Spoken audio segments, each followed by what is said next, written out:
皆さんこんにちは、ビデオディスター小沢です。前回のレビュー動画の冒頭でちょっと話したんですけれども、メスタージャ取材を行って、以降ちょっと、体調不良に陥ってしまいまして、昨日、今日と2日間丸々寝込んでおりました。まだ体調万全ではないんですけれども、同じメスタージャでの、試合で悲しい出来事がまた起こってしまいました。ちょっと憤慨しておりますけれども、今回は1月19日日曜日のナイトゲームで行われたラリガ EA スポーツの第20節、バレンシアとレアルソシエダの後半のラレアルの選手に対する、具体的に言うと久保建英、バレネチア、オヤルサバルに対する人種差別的発言について、またメスタージャのバレンシアサポーターがやってくれましたということで、個人的にも非常にがっかりしておりますけれども、今回の一件について大きく取り上げたいと思います。まずはこちら、昨日の1月の20日にレアルソシエダがクラブとして動画とともに声明を発表しました。その声明はこちらにあります通り、レアルソシエダ一部のバレンシア CF サポーターが当クラブの選手たちに向けて発した人権、人種差別的及びその他の侮辱を強く非難しますというね、冒頭の部分から始まって、ちょうどレアルソシエダ、毎試合なんですけれども、カメラを置きまして、チームのドキュメンタリーをね、毎節毎試合撮ってますので、その一環でこの試合に関しても、後半アップを始めたバレネチア、久保に対してね、カメラのアングルを向けていたタイミングで、そのタイミングで、お前は中国人だという、超差別的な発言を投げかけるサポーターやからがいて、プラス、バレネチアとウエルサバルかと思いますけれども、バスク人の2選手に対しては、過激派テロ組織エタをもじって、爆弾を仕掛けてみろみたいな形でのヤジが飛んでおりました。それぞれの発言、どうやら、声が違うというね、報道も出てきておりますので、2、3名の、複数名による犯行だと思いますし、ラレアルのそのチームカメラのアングルと、そして、久保バレネチアがあまりにひどい人種差別的発言を聞いた後の、そこに対する目線を見ると、どうやらゴール裏あたりに陣取っていたサポーターだと思われます。本当に、近年のメスタージャで起こってきた、特にレアルマドリーの、ビニシウスに対する人種差別的発言、それによって国際的な、スペイン国内にとどまらず世界的な社会問題にね、発展したあの大事件がありながらも未だにこういった人種差別がメスタージャで起こるということは、もう本当にバレンシア CF のクラブサポーターに、そしてメスタージャに詰めかけるサポーターに根深くこういった人種差別的な感覚がまだ残っていると言わざるを得ないんじゃないでしょうか。たとえ、数名であってもあれだけのことを起こしながら未だにこういった輩が消えずに残っているスタジアムに詰めかけているっていうのはちょっと信じがたいですし、もちろん今回もスタジアムに設置されている防犯カメラによって、おそらく検挙されると思いますし、検挙されると同時に、当然ながら、メスタージャからの永久追放になるとは思いますけれども、私自身、バレンシアに住む、バレンシアニスタでもありますし、日本人として言わせてもらうと、一生活者として、日本人だからといって、アジア人だからといっての、人種差別的な発言やそういった行為を受けたことはありませんけれども、メスタージャの特にゴール裏の、今は過激派グループが、だいぶ排除されてはいるんですけれども、やはり、試合ごとに汚いヤジやブーイング飛んでいますし、そういったところも徹底的にもう排除した方がいいんじゃないかなと。いくら、応援のね、盛り上がりが下がると言っても、もうここまで、毎シーズン問題行動を起こしている以上は、徹底的にクラブとして対応しなければいけないんじゃないかなと思いますし、確かに毎回数名ずつの、愚行とはいえ、これはもうトカゲの尻尾切りと一緒で、結局はメスタージャにはびこっている問題じゃないかなというふうには思いますので、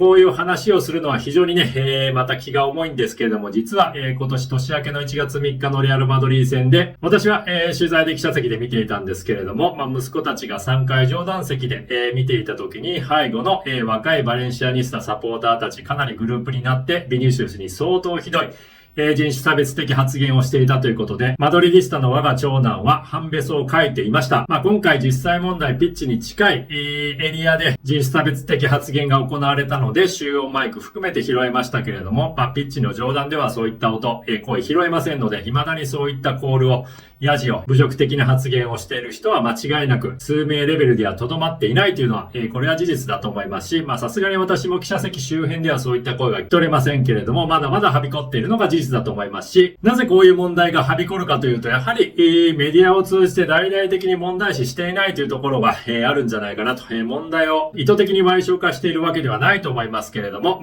この後、実際に、その報道があって、本日1月21日の地元バレンシア唯一の、スポーツ新聞スーペルデポルテの紙面構成、このようになっていました。ぜひ皆さんちょっと確認してみてください。はい、こちらが1月21日の地元バレンシアのスーペルデポルテの一面トップです。私もよく存じ上げていないんですけれども、バレンシア伝統の球技スポーツバレンシアペロッタの名手がお亡くなりになったということで、彼を追悼する紙面一面にはなっておりますけれども、見開きから見ていきましょう。2面3面からバレンシアの記事になりますけれども、まずはメトド・コルベランということで、コルベラン監督になってからのメソッド変化というような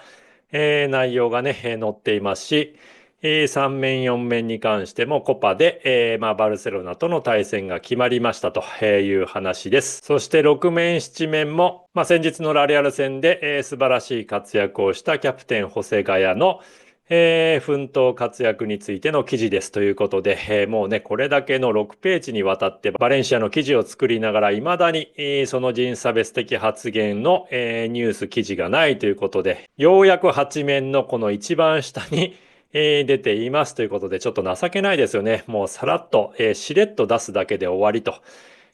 しかもラレアル・ソシエダ・デヌンシア・インスルトサ・クボア・イ・バレネチア・デ・バリオス・アフィシオナードスということで、レアル・ソシエダが複数の、サポーターのクボとバレネチアに対する侮辱を告発したというような記事になっております。これだけ扱いが小さいので、あまり大きな事態として当然ながらバレンシアのファンサポーターに受け止められておりませんし、少なくともここ地元バレンシアのメディアはまたおバカなサポーター数名がカッとなって人種差別的発言をしやがったと。社会の中にはそういった犯罪を犯す者もいるからスタジアムにもまたいるでしょうということで、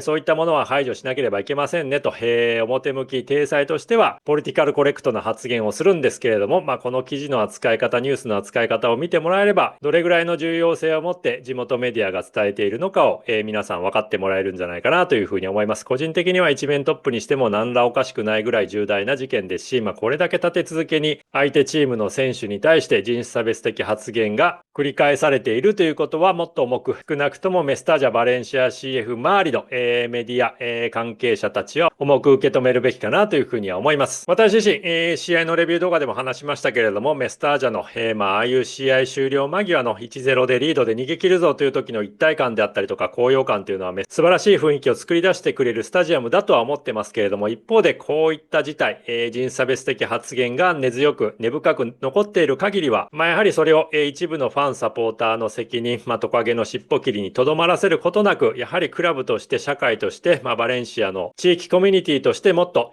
重大に扱うべきじゃないかなと、そしてそういったものを徹底的に排除すべきじゃないかなというふうには思っています。それからこれだけのひどい侮辱的な人種差別的発言がありながら、試合翌日になってレアル・ソシエダの、チームの、テレビカメラが公表しなければ、この事態が明るみにならなかったんじゃないかなというところも、ちょっと事態が深刻ではないかなというふうに思います。少なくともその周辺には、ファンサポーターはもちろんですし、メディア関係者、特にカメラマンもいたわけでしょうから、むしろこれだけのひどい内容の発言侮辱ですから、もう試合中に一度試合を止めて、そういったファンサポーターを検挙する、逮捕するというところまで、拘束するというところまで行ってよかったんじゃないかなと。それぐらい本当にひどい内容だと思いますし、もちろん久保やバレネチア、オヤルサバルは意に介せずに、そういったことも淡々と受け流せるだけのメンタリティプロフェッショナルではあると思いますけれども、決して受けて気持ちのいい言葉では当然ながらありませんし、金輪際どういったスタジアムであっても、受けてはいけない、侮辱発言だというふうには思います。ということで今回もご視聴いただきありがとうございました。また次の動画でお会いしましょう。サラプロクシマ。